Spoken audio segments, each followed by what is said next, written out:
Welcome to Vegan Business Talk with Katrina Fox, author of Vegan Ventures, Start and Grow an Ethical Business.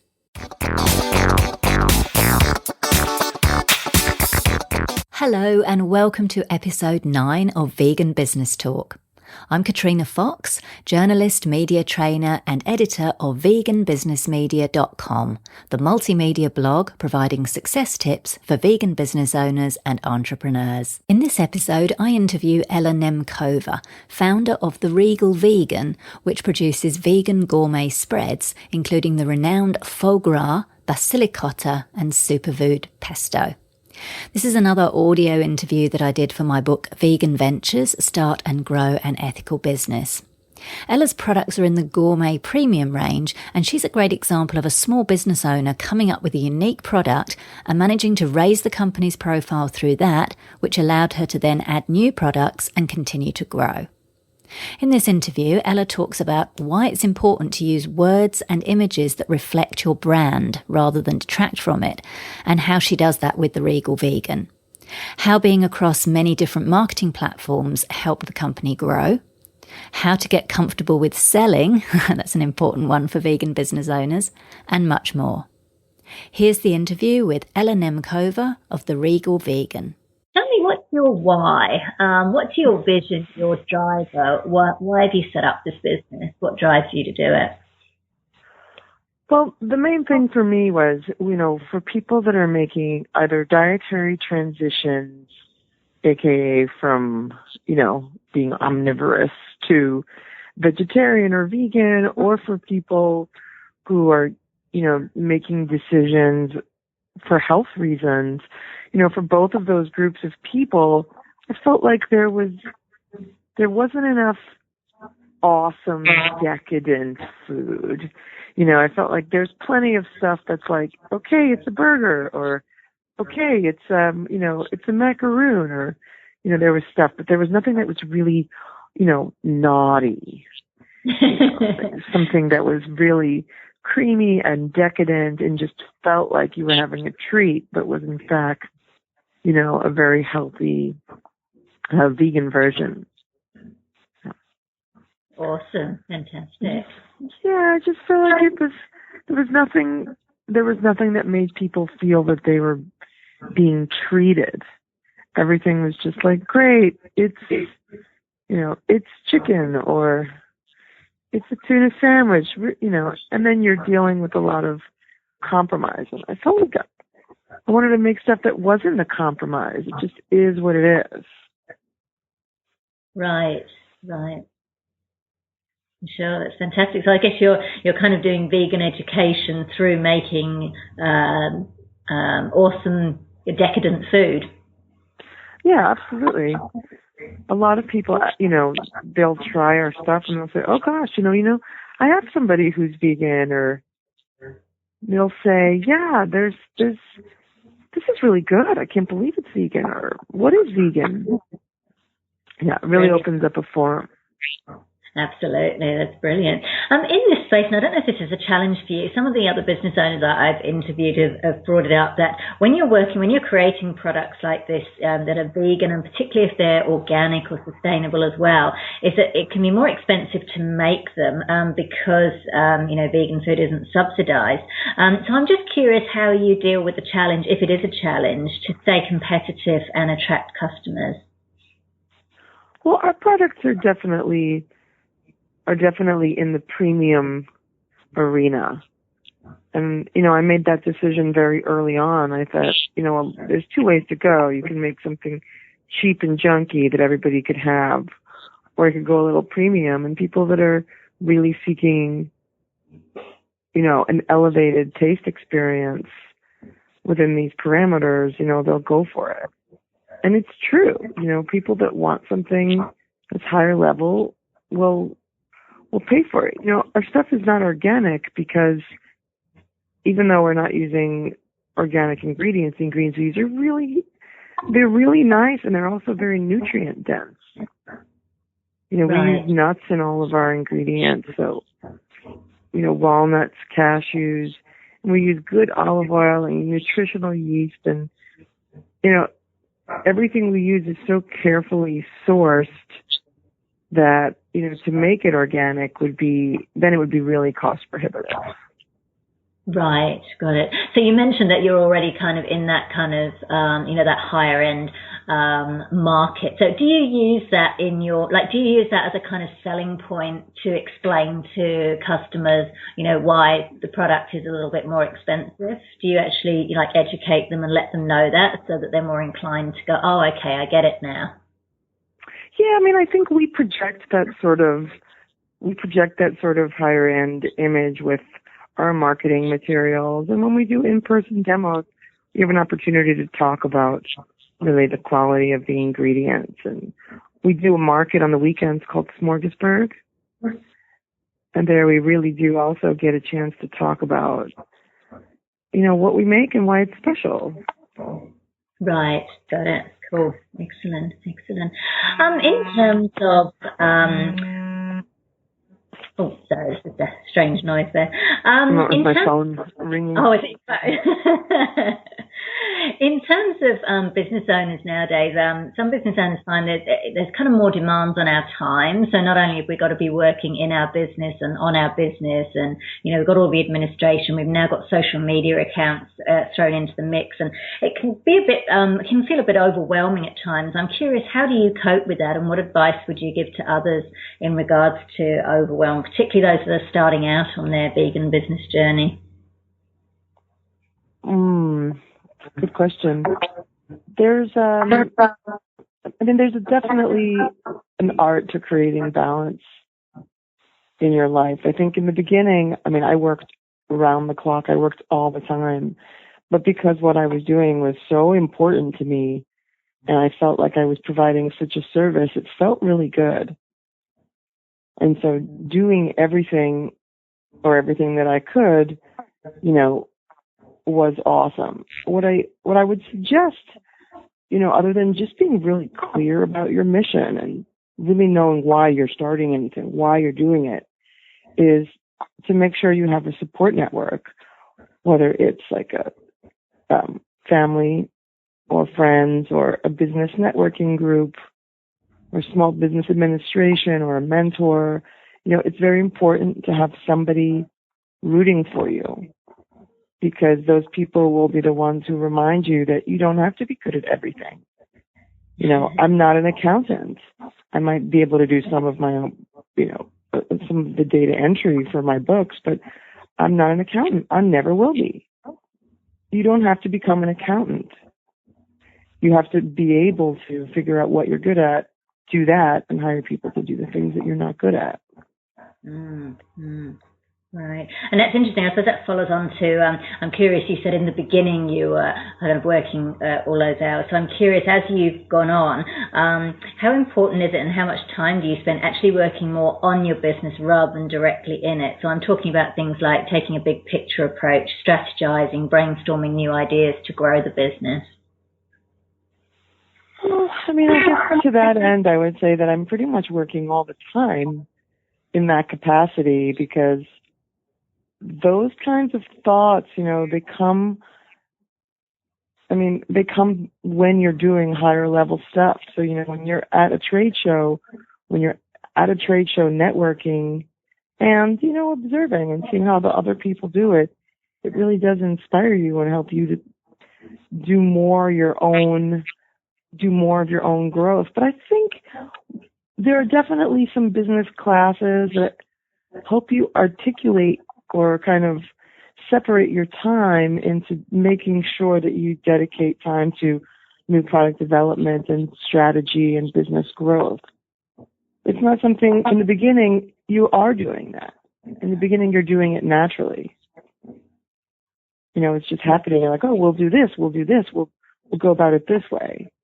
We'll do these products, we'll put this kind of label on it. You're doing it the whole time. And then once you kind of level out a little bit, I think then you do need to take some more very conscientious efforts to continue to building that. Right. Instead of getting sucked in and just kind of doing that, getting on like almost like the treading water and fulfilling orders and the creation, which I think sometimes business owners can do. They start out with that vision and then they get caught up in the day to day and don't necessarily take that time to do that big picture stuff to grow. I mean, I suffer from that. I suffer from that now as well. I don't always get to, spend as much time on big picture stuff, but the growth process to where you can really be a big picture ideator, it takes time to get there, but it's kind of like you don't always have the time, but you have to really figure out your priorities. And if your priorities are grow the business, or if your priorities are get into more stores, more specifically, then you need to work on your priorities. And if 5 years down the line is your immediate priority, I think you need to be where you are. Like, it's kind of existential in that way, or like Zen, like, you're doing the work, be the work. I think it's also really, really important to enjoy the least enjoyable parts of your business. Sometimes I get really worked up, and in the beginning I would get really kind of almost, like discouraged that I was spending so much time doing, a lot of it's menial labor. A lot of it's grunt work, and you don't want to be doing it. And at some point I had to kind of reframe that and say, well, I have the luxury of deciding what my business is, what my brand is becoming. I have the luxury of figuring out, deciding what my schedule is going to be like and answering to nobody except my customers. And that's a real luxury in and of itself. And sometimes the cost of that luxury is grunt work, menial labor, and doing all those other things. So I think it's really important to, have a lot of respect and enjoy all of the challenging parts of growing a business, because that's the work.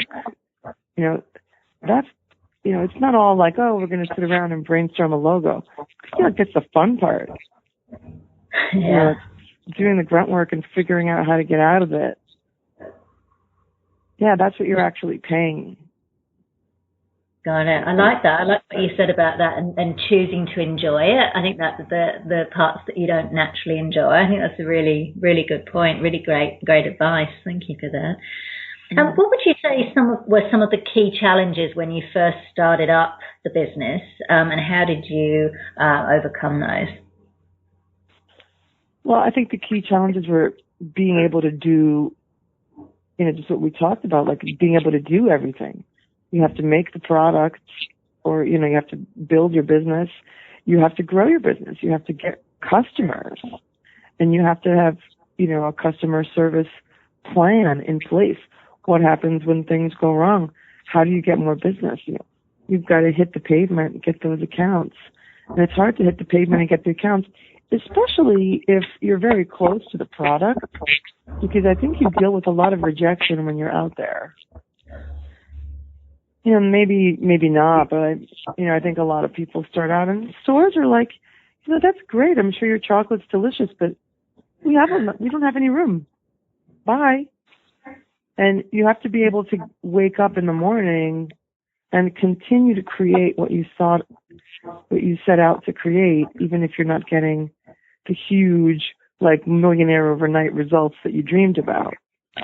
Right. That's a really good point. Really good point.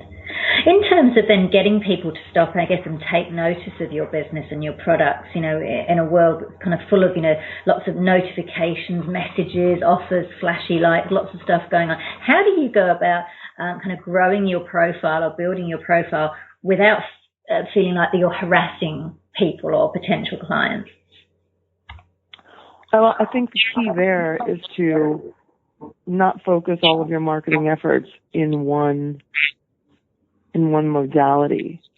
So as to say, like, if you're sending out, 3 articles every week, and you're doing your social media plan 3 times a day, and you're tweeting, you're Facebooking, and you're doing a Tumblr page, and you're working on your website, that's a full-time job. Mm.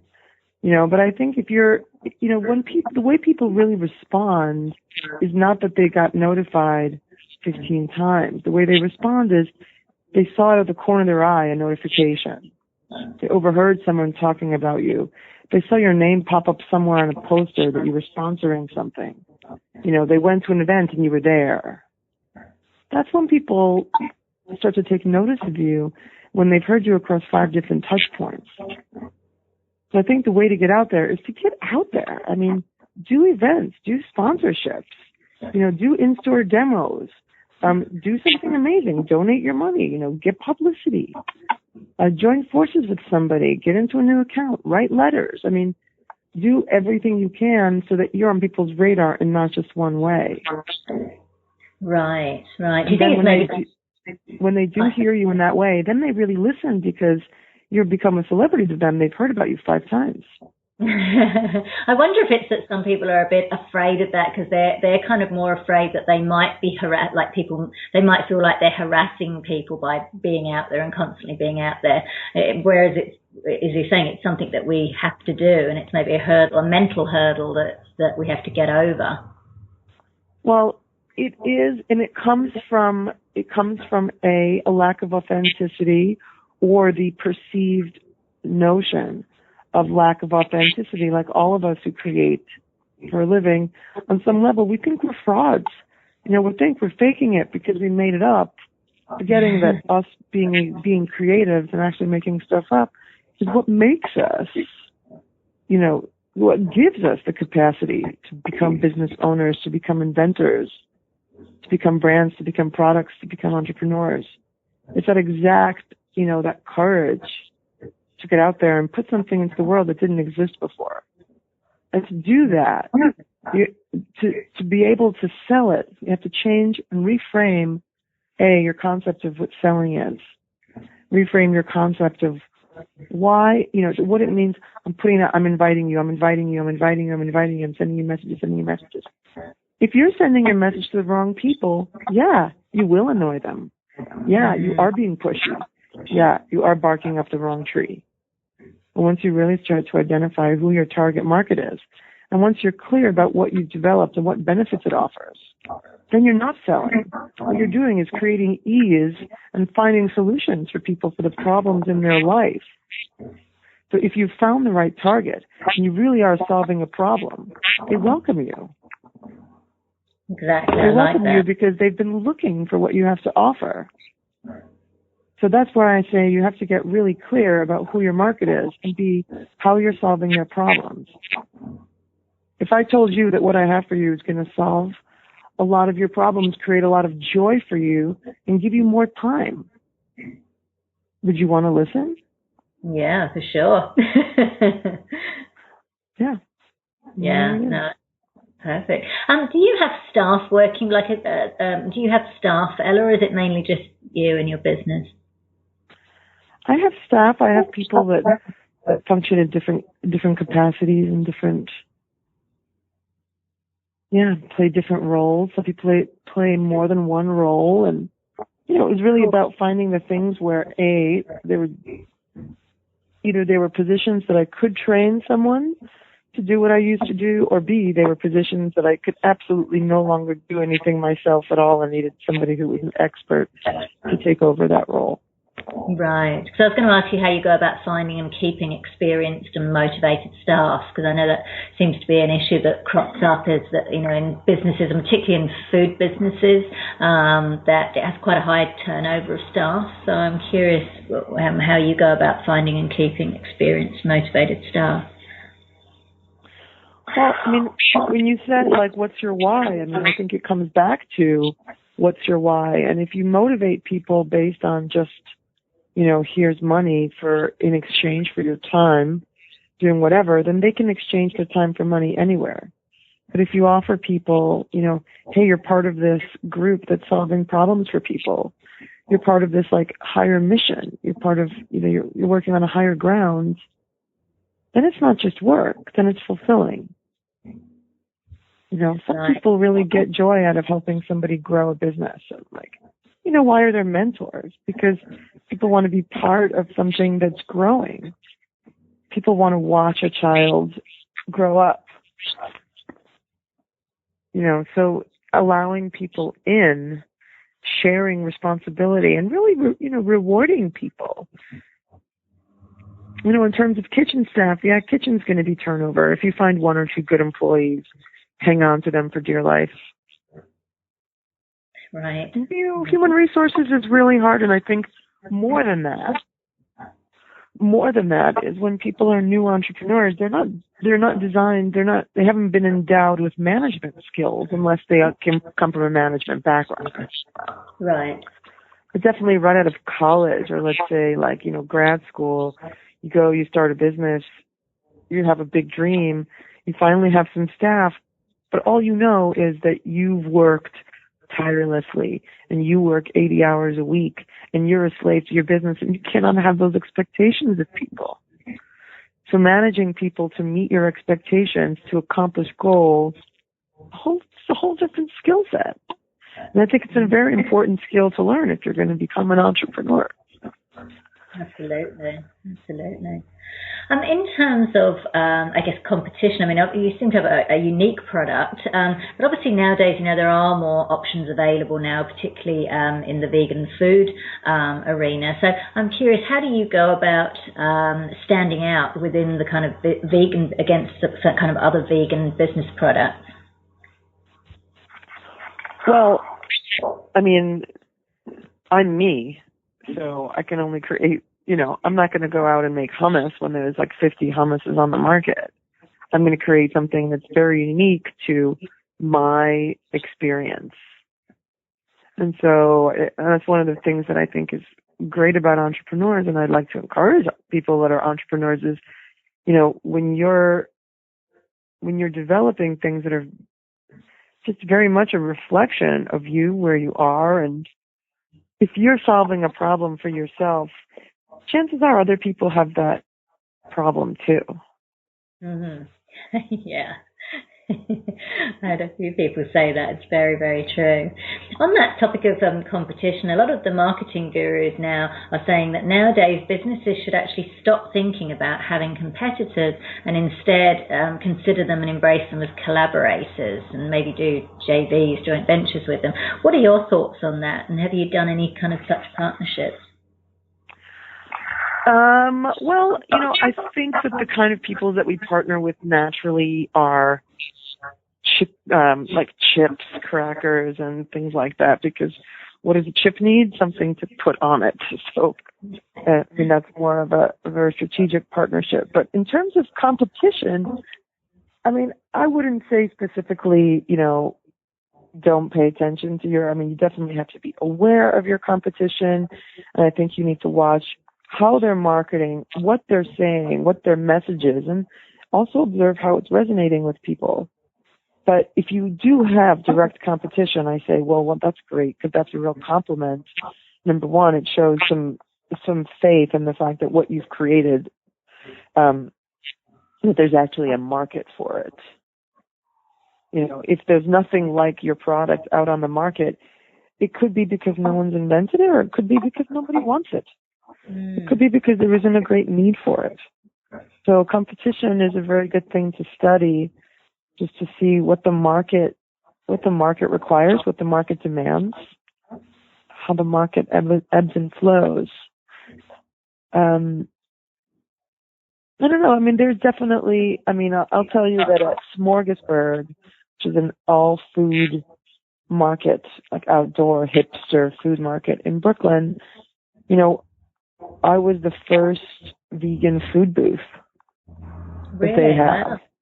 Wow. Yeah, I started a few years ago. People would say, "Oh, you're such a pioneer," as if being a pioneer, has some street value. But in the beginning, it was quite hard. Vegans weren't coming because there were no vegan booths, and then there was one vegan booth, and then slowly but surely, there was another vegan booth, and then we started to grow, and it was still the quantity of vegans to the non-vegans in this food market was, number one, directly proportional, I think, to how many vegans are on the market, aka much lower. And so what we did is, just like you said, we actually did embrace each other. I mean, we were all selling vegan food to a limited market. And we did start to embrace, I mean, listen, we're all friends also, you know, in that particular group. And so we supported each other. We tweeted and, you know, supported each other through multiple, like, media campaigns. Like, hey, we're all here. There's 4 vegan booths now. There's 5 vegan booths. There's, you know, we're growing and we need you to come. And the people came because there was something to come to. Brilliant. Because once again, we're solving their problems. What cool thing can we do in a day where there's going to be tons of vegan food for us? It's going to be hip and cool and delicious and blah, blah, blah. Fantastic. So it's not just about banding together. It's, again, it comes back to what's the benefit for people. And so, yeah, I think on some level, I think embracing is good. And I think at another level, it's good to have your competition at a healthy distance. Got Observe, it. watch, learn. I mean, I don't think you need to, you know, I think being too close can also be, you know, it can also compromise your individuality or creativity and kind of campaigns you do. When you see people doing too much of the same stuff, and especially like we have in New York or we have in the U.S., like Pizza Hut, Taco Bell, KFC, all in one location. Right. But they all lose their individuality, that they're marketing themselves, you know, that they're kind of the same. Different, but the same. Yeah, I hear you.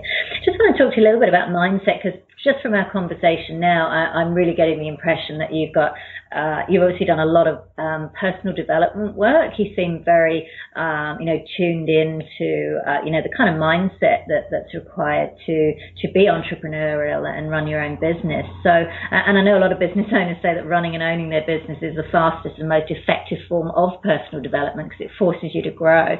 I'm curious, what would you say, what are the qualities do you believe are essential to being able to stay the course and run and grow a successful vegan business? I don't think it's specific to vegan. I think running any business, it requires you to have kind of the desire to persevere despite your ego. I mean, you have to be able to, you kind of have to be a little bit of a masochist or, you know, an athlete on some level, because it can be really painful to fall off the horse. You have to be able to keep getting up every time you're knocked down, like a boxer. If you don't get up, the game's over. Right. So quite a high level of resilience and persistence. Yeah. For sure. Cool. What specific steps do you take, Ella, or strategies or techniques have you used and do you continue to use to ensure that you have got this strong mental and emotional well-being as a business owner? So I guess I'm thinking in terms of anything like meditation, coaching, self-help courses, reading, business or personal development books, etc. Because you sound like you've done a lot of personal development work on yourself. What do you mean? Did you see me in the self-help section of Barnes & Noble? No, I can just tell by just the language that you're using. I'm really kind of tuning into it, and you just come across as, someone who's done a lot of that work. Well, I'd say I definitely grew into this role. I always had an entrepreneurial spirit. I was always very autonomous, maybe almost an anarchist in the context of being in an office. I worked in corporate America for years. It was not easy for me to fall in line. So in that sense, it was easy for me, to work for myself. But the parts that I mentioned, like learning how to be a leader, learning how to persevere, learning how to endure, having faith, for me, that came from a lot of different sources. Yeah, I definitely did my share of, I did my Franklin Covey and learning how to be more productive with my time. I read a ton of books. I took business classes. I really learned. I consider that I went to Regal Vegan University. And I learned so many fast. I never thought I would have to learn about, cardboard box weight and how that was relevant to my life. The learning curve is so intense. It's the sharpest learning curve of my life.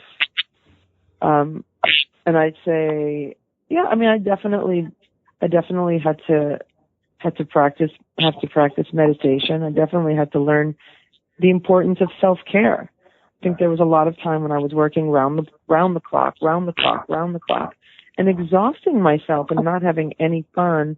And really, there's no doubt about it.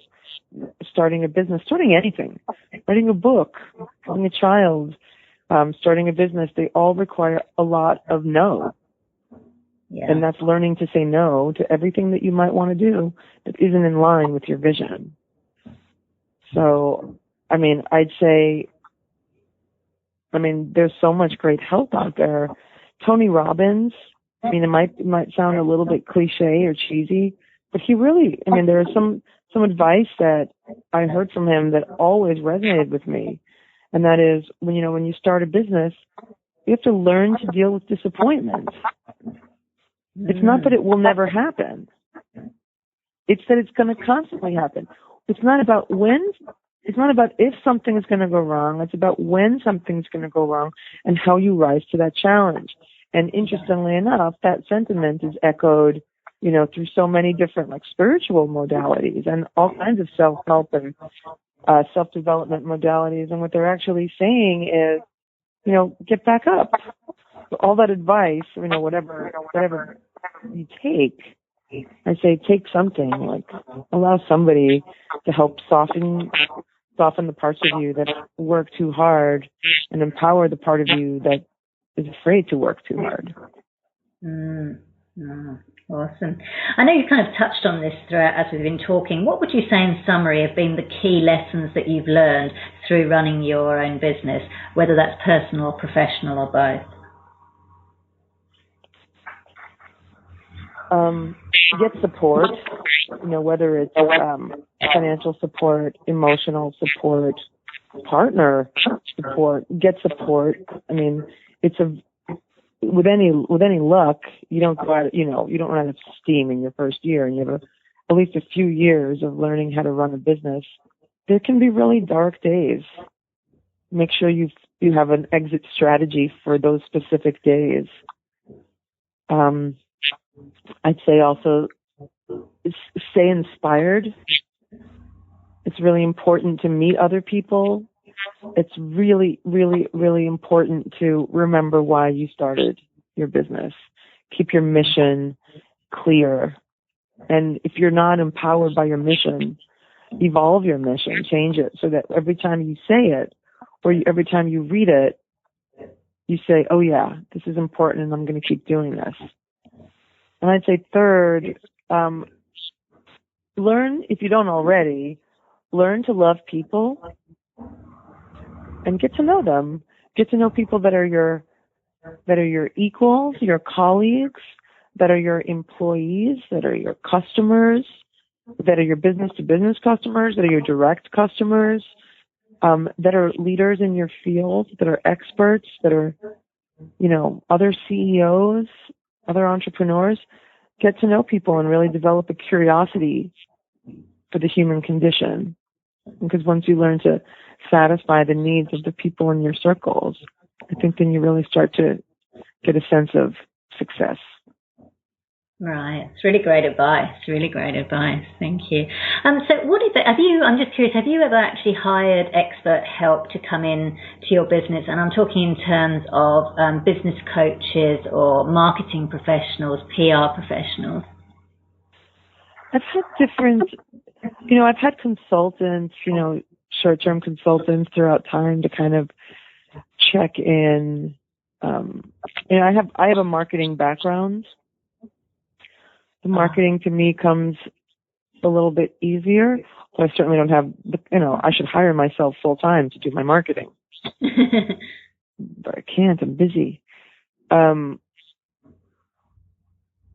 think it's great to have support and help throughout your, from experts, consultants, as many as you can.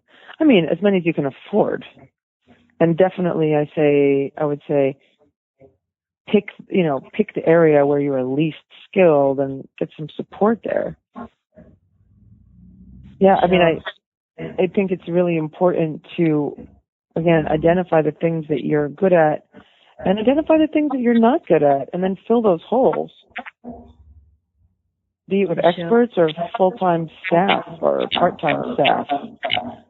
But expecting yourself to know how to do everything is a losing proposition. Yeah, it's a really good point. For those people who are aspiring to own their own business, in this case a vegan business, what in your opinion, I'm particularly interested, as you mentioned you come from corporate America, what in your opinion are the key things that they need to take into account before making that jump from employment to self-employed? Well, they need to have some sort of loose plan, aka how they'll support themselves, because I think as entrepreneurs we're usually a little ambitious as to when we'll start to, turn a profit. Yes. I think it's really important to kind of play a long game versus a short game,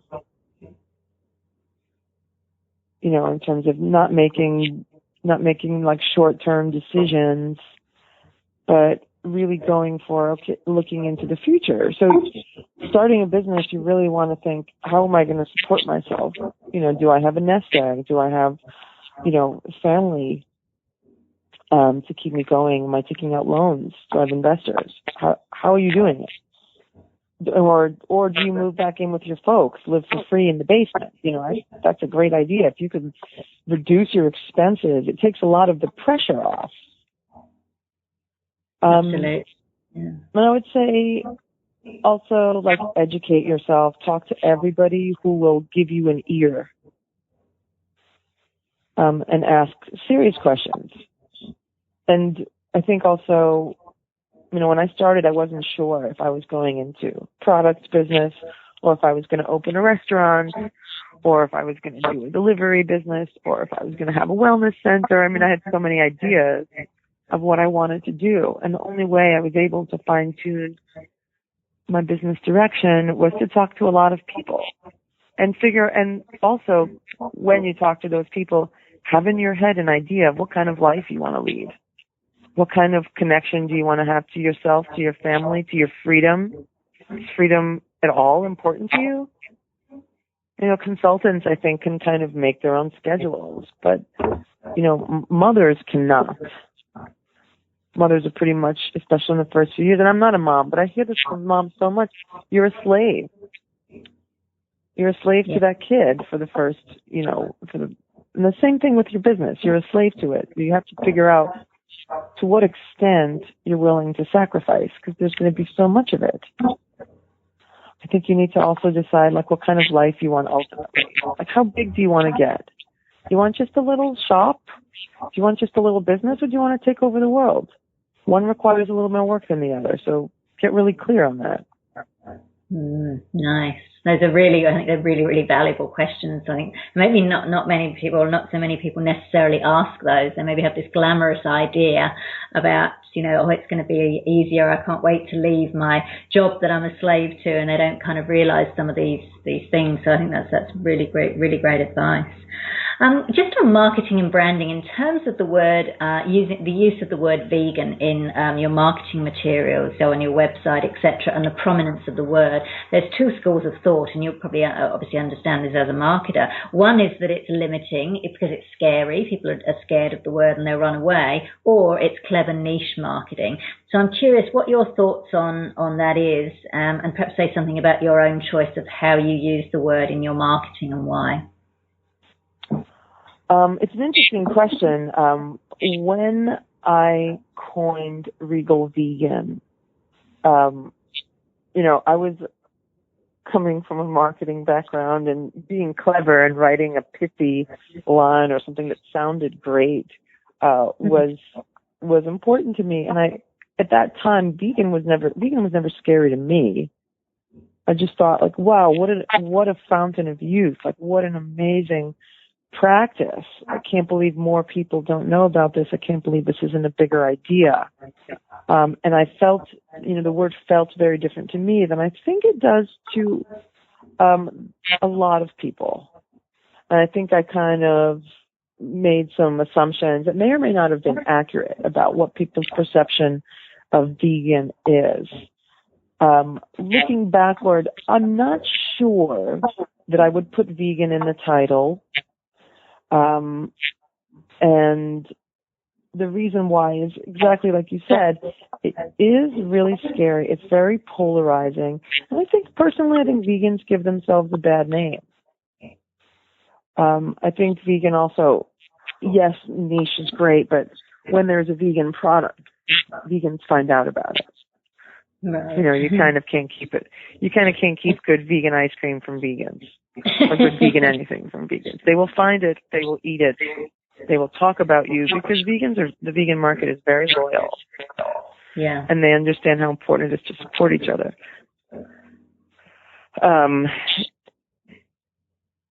I think a lot of people specifically avoid using the word vegan because they don't want people to think that it doesn't taste good. And this is a perception of veganism that perhaps will be a little bit slower to turn around. But again, I recommend that people play a long game. And I also think that veganism is the future of food. I don't think that everybody is going to become vegan, but I think over time, once the horrors of factory farming, population extinction, species extinction, climate change, pollution, antibiotics, once the horrors of animal consumption really reaches kind of either critical mass or just reaches a critical mass in education, I think we will just naturally have to become more vegan. I mean, there's going to be in the future fewer ways to have good, clean meat. I can't imagine that the industrial farming system is going to evolve so that meat's cleaner. It sounds to me like it's just getting worse. Yeah. And so people are more and more, vegan is on the rise, vegetarianism is on the rise.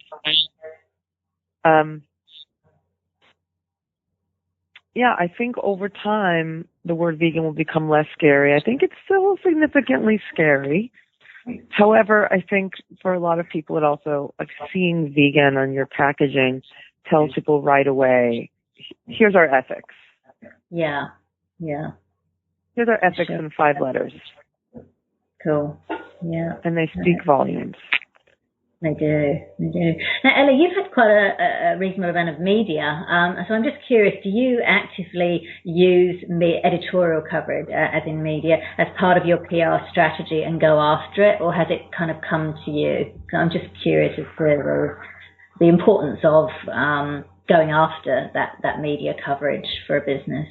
What your thoughts on that? I don't really chase media. I think the reason we get, and I don't know that we necessarily get a lot of media, but I think the reason that we've gotten the media that we've gotten is because, we created something that was somewhat sensational and something that was also very good.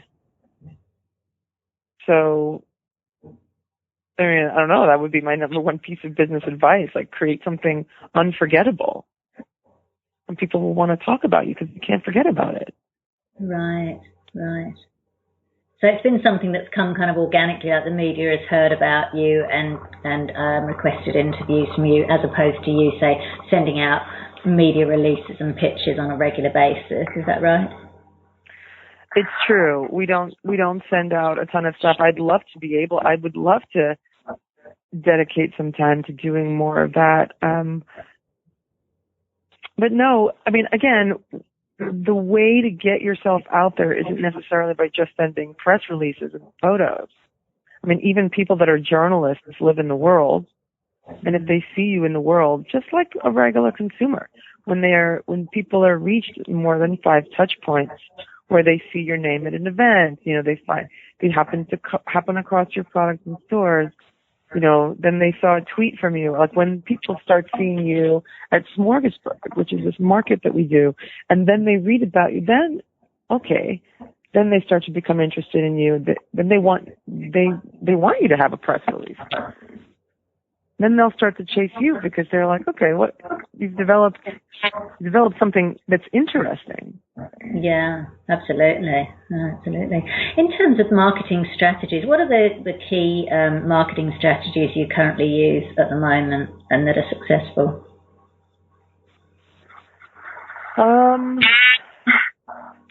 I think the biggest advice I'd give to this question is be clear about what kind of business you're building.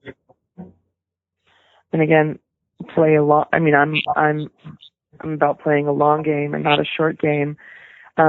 Establish what your brand voice is early on and never stray from it. If you're a high-end brand, you don't suddenly become, cheap. You don't suddenly do coupons in the